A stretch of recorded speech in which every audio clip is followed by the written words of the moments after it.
Hello friends, कसे आहात सगळे? सविताज किचनमध्ये तुमचं मनापासून खूप खूप स्वागत.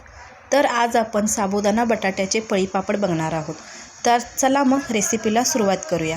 त्यासाठी मी आदल्या दिवशी रात्री 1/2 किलो साबुदाणे भिजत घातले होते. साबुदाणे भिजत घालताना स्वच्छ धुवून घ्यायचे आणि साबुदाणे बुडेल इतपत आपल्याला हे पाणी घालायचं आहे आणि मग साबुदाणे भिजवून घ्यायचे आहेत. अशा पद्धतीने मी 1/2 किलो साबुदाणे आणले आणि एका खोलगट वाटीमध्ये ओतले.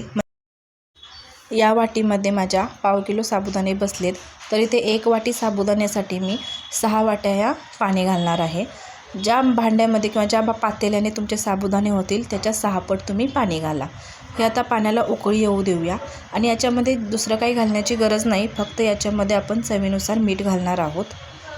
पापड खार पण घालू शकताय, पण मी घातलेला नाही आहे, फक्त मीठ घालणार आहे. आणि त्यानंतर पाण्याला उकळी यायच्या आधी थोडंसं आपण भिजवलेले साबुदाणे याच्यामध्ये घालणार आहोत. त्यानंतर मीडियम फ्लेमवरच हे आपल्याला शिजवून घ्यायचं आहे आणि सतत हलवत राहायचं, कारण मग तळाशी लागण्याची शक्यता असते. त्यामुळे आता यामध्ये घालण्यासाठी मी इथे मीडियम साईजचे 2 बटाटे घेतलेत. याच्या पूर्णपणे साली काढून घेऊया आणि अशा पद्धतीने किसणीच्या साहाय्याने किस काढून घ्यायचा आणि हा स्वच्छ धुवून घ्यायचा, नाहीतर मग साबुदाण्याचे पापड लाल होतात. त्यामुळे स्वच्छ धुवून घ्यायचा, त्याच्यामधला पूर्णपणे स्टार्च गेला पाहिजे. आणि आता इथे साबुदाण्यालासुद्धा बघू शकताय, पाण्याला इथे उकळी आलेली आहे. साबुदाणा शिजत आला आहे, थोडा थोडा ट्रान्सपरंट दिसायला सुरुवात झाली. पूर्ण ट्रान्सपरंट होईपर्यंत हा साबुदाणा आपल्याला शिजवून घ्यायचा आहे. 10 ते 15 मिनिट लागतात हे साबुदाणे शिजायला. आणि साबुदाणे पूर्णपणे शिजत आले की मग लास्टलाच आपण बटाटे किसलेले आणि जिरेसुद्धा घालणार आहोत. जिरे पण लास्टलाच टाकायचे, म्हणजे जिऱ्यांचा कलर सुटत नाही. त्यानंतर साबुदाणा व्यवस्थित शिजत आला की मग याच्यामध्ये बटाटा घालायचा किसून घेतलेला आणि त्यानंतर 4 ते 5 मिनिटच शिजवून घ्यायचं आणि लगेच मग गॅस बंद करायचा. बघू शकताय तुम्ही याची कन्सिस्टन्सी व्यवस्थित दाटसर असं झालेलं आहे हे बॅटर. तर आता आपण गॅस बंद करूया आणि थंड होण्यासाठी ठेवायचं. जास्त थंड होऊ द्यायचं नाही, 5 ते 6 मिनिट थंड होऊ द्यायचं. आणि मग मी टेरेसवर घालणार आहे हे वाळत. तुम्ही फॅनखालीसुद्धा घालू शकताय. तर इथे मी प्लॅस्टिकची पॉलिथिन अंथरून घेतली आहे. आता याच्यावरती मी थोडंसं तेल लावलं आहे, जास्त तेल लावायचं नाही, नाहीतर मग साबुदाणे तेलकट होतात.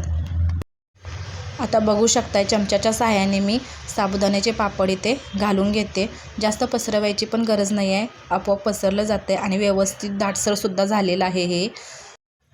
जर पीठ जास्त पातळ झालं तर थोडंसं पुन्हा एकदा गॅसवर ठेवा आणि थोडंसं आटू द्या, म्हणजे ते दाटसर होईल आणि मगच पापड करायला सुरुवात करू शकताय. पापड करतानाच तुम्ही हे बघू शकताय कशी कन्सिस्टन्सी आहे. तर अशा पद्धतीने मी ते सगळे पापड बनवून घेते. ऊन खूप आहे त्यामुळे दिसत नसेल शक्यतो, पण इथे सगळे मी पापड बनवून घेतलेत. 1/2 किलो साबुदाण्यामध्ये 70 ते 80 पापड आरामात होतात. तर हे 2 दिवस मी सुकवून घेणार आहे. 1 दिवसातच मी लगेचच पलटवून घेणार आहे आणि मग हे वाळवून घेणार आहे. 2 दिवसानंतर साबुदाणे माझे करकरीत व्यवस्थित वाळले गेलेत. तर आता आपण तळून दाखवते मी तुम्हाला. मी तर गॅसवर कडकडीत तेल गरम करून घेतले आणि मगच पापड तळून घेते. बघू शकताय पापड दिसताना किती छोटा दिसत होता आणि तळताना बघू शकताय किती मोठा तळला गेला आहे, म्हणजेच खुसखुशीतसुद्धा झालेला आहे हा पापड. तर इथे सगळे साबुदाण्याचे पापड मी तळून घेते आणि ही रेसिपी तुम्हाला कशी वाटली ते कमेंट करून मला नक्की सांगा. आजचा व्हिडिओ पाहिल्याबद्दल धन्यवाद. पुन्हा भेटूया अशाच एका नवीन रेसिपीसोबत. तोपर्यंत मस्त राहा आणि अजून जर चॅनेलला तुम्ही सबस्क्राईब केलं नसेल तर सबस्क्राईब करा, चॅनेलला लाईक करा, शेअर करा. बाय.